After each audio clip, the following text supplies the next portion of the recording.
আসসালামু আলাইকুম। আজকের সামারি বইতে স্বাগত জানাচ্ছি। আজকের বই free to focus. Free to focus বইটি লিখেছেন মাইকেল হিয়াট। মাইকেল হিয়াট হলেন নিউ ইয়র্ক টাইমসের বেস্ট সেলার লেখক এবং একজন লিডারশিপ মেন্টর। তিনি মানুষকে শেখান কিভাবে কাজের চাপ কমিয়ে ফোকাস ধরে রাখার মাধ্যমে জীবনে সত্যিকারের স্বাধীনতা ও প্রোডাক্টিভিটি অর্জন করা যায়। শুরু করছি আজকের বই।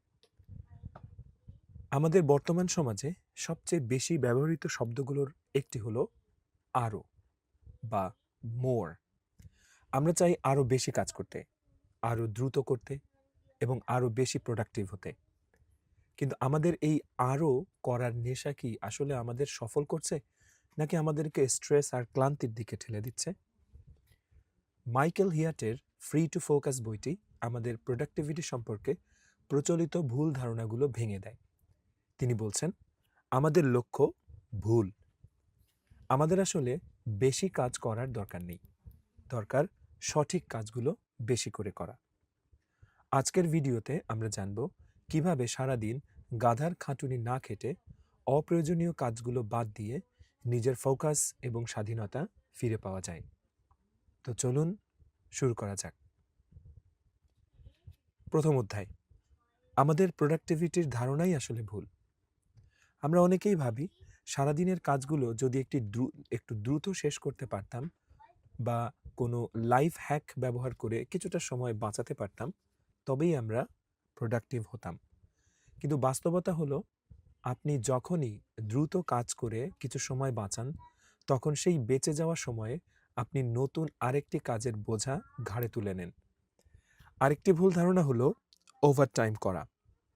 গবেষণায় দেখা গেছে, যারা সপ্তাহে ৫৫ ঘন্টার বেশি কাজ করেন, অতিরিক্ত স্ট্রেস এবং মানসিক ক্লান্তির কারণে তারা ৫০ ঘন্টা কাজ করা মানুষের চেয়েও কম প্রোডাক্টিভ হন। কি অদ্ভুত ব্যাপার, তাই না? যারা ৫৫ ঘন্টা কাজ করছেন প্রতি সপ্তাহে, তাদের থেকেও যারা ৫০ ঘন্টা কাজ করছেন, সেই মানুষেরা তাদের থেকেও কম প্রোডাক্টিভ হন। অর্থাৎ বেশি সময় ব্যয় করে প্রোডাক্টিভিটি বা ডেলিভারিটা কম হচ্ছে। তাহলে প্রোডাক্টিভিটির আসল লক্ষ্য কী? লেখকের মতে আসল লক্ষ্য হলো স্বাধীনতা, ফ্রিডম। নিরবিচ্ছিন্নভাবে ডিপ ওয়ার্ক বা গভীর মনোযোগ দিয়ে কাজ করার স্বাধীনতা, এবং সবচেয়ে গুরুত্বপূর্ণ, মাঝে মাঝে কিছুই না করার স্বাধীনতা। কারণ আমাদের ব্রেইনের সেরা এবং নতুন আইডিয়াগুলো তখনই আসে যখন ব্রেইন শান্ত থাকে। দ্বিতীয় অধ্যায়, বিশ্রাম বা রিফ্রেশমেন্ট কোনো বিলাসিতা নয়, এটি অপরিহার্য। কাজের চাপ বাড়লে আমরা সবার আগে কি করি? বন্ধুদের সাথে আড্ডা দেওয়া বন্ধ করি বা ঘুমের সময় কমিয়ে দেই। আমরা ভাবি আমাদের এনার্জি হয়তো আনলিমিটেড, কিন্তু সত্যিটা হলো আমাদের সময় নির্দিষ্ট এবং এনার্জি বা উইল পাওয়ার সীমিত। প্রোডাক্টিভিটি বাড়াতে চাইলে আপনাকে অবশ্যই আপনার ক্লান্ত ব্রেইনকে রিচার্জ করতে হবে, আর এর জন্য সবচেয়ে জরুরি হলো পর্যাপ্ত ঘুম। বিজ্ঞানীরা বলেন, ঘুম কম হলে মানুষের অরিজিনাল বা নতুন আইডিয়া করার ক্ষমতা কমে যায়। এছাড়া সামাজিক সম্পর্ক, অর্থাৎ পরিবার ও বন্ধুদের সময় দেওয়া, এবং প্লে বা খেলাধুলা, যেমন হাইকিং, পেইন্টিং বা বাচ্চাদের সাথে খেলা, প্রোডাক্টিভিটির জন্য ম্যাজিকের মতো কাজ করে। এগুলো হয়তো আপাত দৃষ্টিতে কাজের কাজ মনে হয় না, কিন্তু এগুলোই আপনার মেন্টাল ব্যাটারি রিচার্জ করে এবং আপনাকে কাজে ফোকাস করতে সাহায্য করে। তৃতীয় অধ্যায়, বাগানের মালির মতো অপ্রয়োজনীয় কাজ চেটে ফেলুন। প্রোডাক্টিভ হওয়ার সবচেয়ে বড় রহস্য হলো সব কাজ নিজে না করে সঠিক কাজগুলো বেছে নেওয়া। একজন মালি যেমন গাছের মরা ডাল ছেঁটে ফেলেন, আপনাকেও আপনার রুটিন থেকে অপ্রয়োজনীয় কাজগুলো ছেঁটে ফেলতে হবে।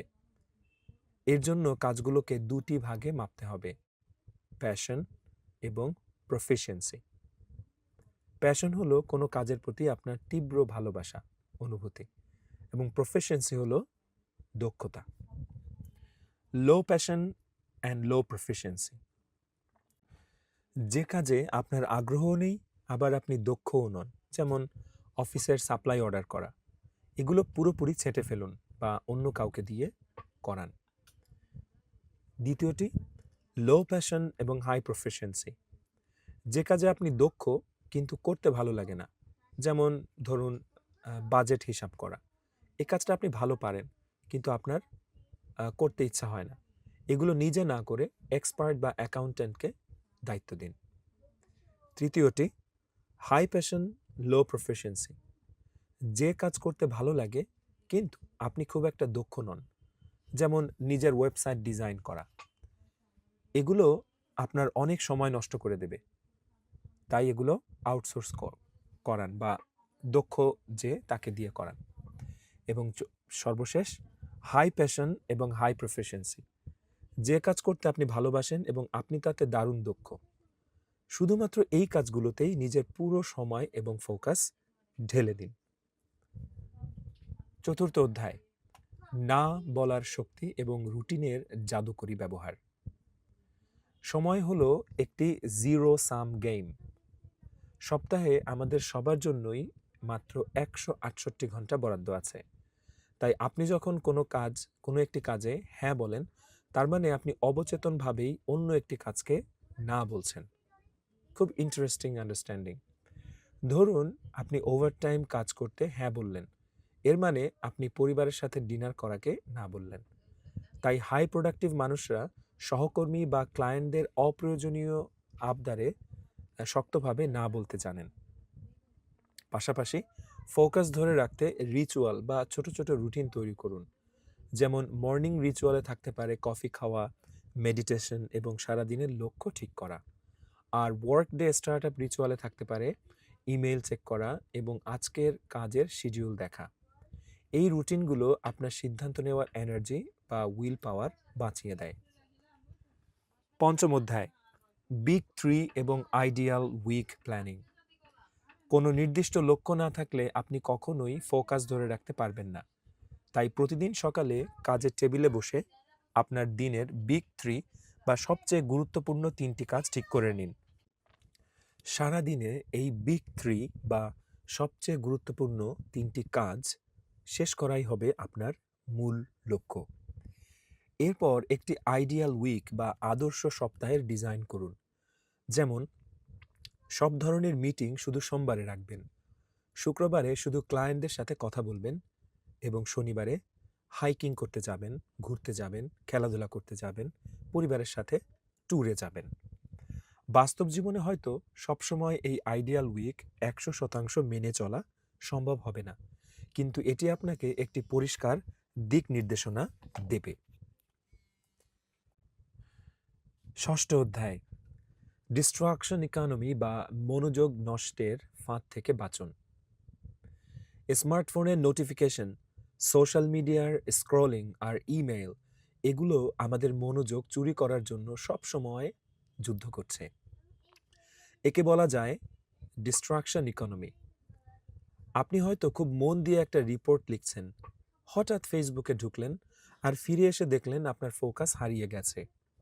গবেষণায় দেখা গেছে একবার মনোযোগ নষ্ট হলে আগের কাজে পুরোপুরি ফোকাস ফেরাতে গড়ে 23 মিনিট সময় লাগে। সারাদিনে 5 বার এমন হলে আপনার 2 ঘন্টার বেশি সময় নষ্ট। এর থেকে বাঁচতে দিনে মাত্র 2 বার, সকালে ও দুপুরের পর হতে পারে, ইমেইল চেক করুন। কাজের সময় ফোনের do not disturb mode on রাখুন এবং প্রয়োজনে ফোকাস অ্যাপ ব্যবহার করে অপ্রয়োজনীয় ওয়েবসাইট ব্লক করে রাখুন। পাশাপাশি নিজের কাজের টেবিল ও কম্পিউটার ফাইলগুলো গুছিয়ে রাখুন, কারণ অগোছালো পরিবেশ আমাদের ব্রেইনের প্রসেসিং ক্ষমতা কমিয়ে দেয়। শেষ করছি আজকের বই। প্রোডাক্টিভিটি মানে দ্রুত কাজ করে আরও নতুন কাজের বোঝা ঘাড়ে নেওয়া নয়। প্রোডাক্টিভিটি মানে হলো বুদ্ধিমত্তার সাথে সঠিক ও হাই ভ্যালু কাজগুলো বেছে নেওয়া এবং বাকিগুলো ছাঁটাই করা। পাশাপাশি নিজেকে রিচার্জ করার জন্য পর্যাপ্ত বিশ্রাম, ঘুম এবং বিনোদনের ব্যবস্থা রাখা। ডিস্ট্রাকশন বা বিভ্রান্তির এই যুগে নিজের ফোকাস ধরে রাখতে পারলে আপনি অর্জন করবেন সত্যিকারের স্বাধীনতা। তাহলে আপনার জন্য এখন অ্যাকশনেবল টিপস কি কি? একটি নট টু ডু লিস্ট বা কি কি করব না তার তালিকা তৈরি করুন। প্রোডাক্টিভিটি শুধু কি করবেন তার উপর নির্ভর করে না, বরং কি করবেন না তার উপরও নির্ভর করে। যে কাজগুলো আপনার মূল লক্ষ্যের সাথে যায় না সেগুলো এই লিস্টে ফেলে দিন এবং সেগুলো থেকে নিজেকে শতভাগ দূরে রাখুন। এই ছিল আজকের বই ফ্রি টু ফোকাস। খুব চমৎকার, খুবই প্রাসঙ্গিক, সমসাময়িক একটি বই। আমার বিশ্বাস বইটি আপনাদের লাইফে ফোকাস ঠিক করতে, কি করতে হবে কি করতে হবে না সেগুলো সেট করতে এবং যেটা সবচেয়ে জরুরি সেই কাজে ফোকাস ধরে রাখতে নিঃসন্দেহে সাহায্য করবে। ভালো থাকুন, দেখা হচ্ছে পরের বইতে।